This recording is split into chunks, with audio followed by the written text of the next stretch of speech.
You know the feeling of walking on eggshells in organizations or teams. Not knowing if we should speak up, or shut up. Afraid someone's going to ridicule you for your idea, or be condescending and talk about you behind your back.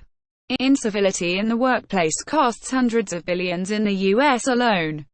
A worker losing around 2 hours a week due to conflict. In 2005, I warned our startup team of 3 about taking on the wrong investors, and was labeled a loose cannon. At the time, we didn't even see this as uncivil behavior. 3 years later, after $2 million invested, we lost everything, due to our initial poor decision, and my lack of input.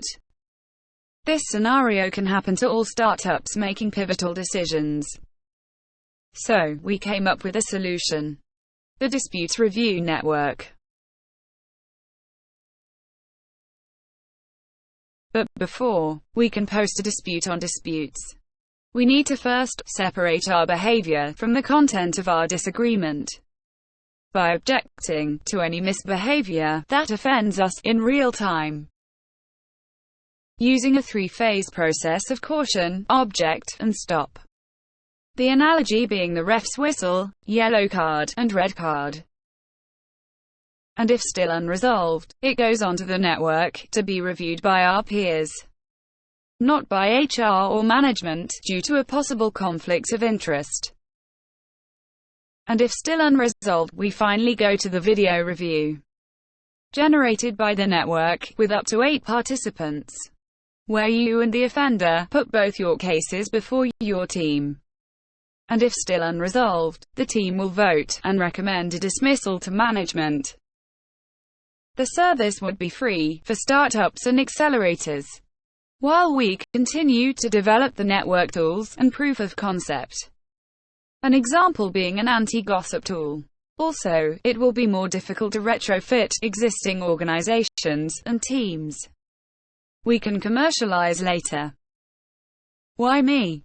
I wrote a self-published book in 2012 on the art of moderating our own disputes, and still available on Amazon. Basically, I've been working on finding a solution to resolve disputes within startups for the last 17 years.